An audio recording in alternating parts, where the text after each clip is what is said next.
সালারের ট্রাকের চাকায় পিষ্ট হয়ে প্রাণ গেল এক নাবালিকার। মৃতের নাম লিজা খাতুন, বয়স 10 বছর। ঘটনাটি ঘটে মুর্শিদাবাদ জেলার সালার থানার হাতিশাল এলাকায়। জানা যায় মঙ্গলবার দুপুর নাগাদ ওই নাবালিকা বাড়ি থেকে সাইকেল নিয়ে কিছু কাজের উদ্দেশ্যে বাইরে যাচ্ছিল। ঠিক সেই সময় হাতিশাল এলাকায় সামনের দিক থেকে একটি ট্রাক আসতে থাকায় নিয়ন্ত্রণ হারিয়ে চাকার তলায় পড়ে গেলে বুকের ওপর দিয়ে ট্রাক চলে যায় বলে জানিয়েছেন স্থানীয়রা উদ্ধার করে সালার প্রাথমিক স্বাস্থ্য কেন্দ্রে নিয়ে যায়। কিছুক্ষণ চিকিৎসা চলার পর ওই নাবালিকার পরিস্থিতির অবনতি হওয়ায় উন্নত চিকিৎসার জন্য মহকুমা হাসপাতালে স্থানান্তরিত করেন সালার প্রাথমিক স্বাস্থ্য কেন্দ্রের চিকিৎসকরা। শেষমেশ বর্ধমান নিয়ে যাওয়ার পথেই মৃত্যু হয় ওই নাবালিকার। ঘটনায় শোকের ছায়া নেমে আসে গোটা সালার এলাকায়।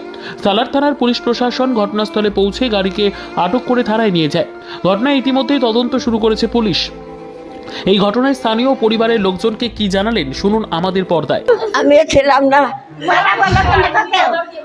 ওই রহিম দেখেছে, ওই কাঠের কারখানা আছে, ওই ছেলে দেখেছে, ওই যাবা আমি শুনলাম দিয়ে ছেলে আর একটা ছেলেকে স্কুল থেকে নিয়ে বাড়ি আসছিল।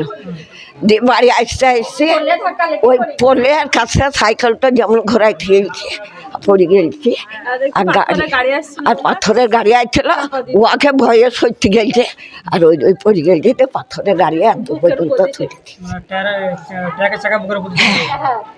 আর একজন বলছে যদি গাড়িওয়ালাকে না থামায় তাহলে একবারে মাথা।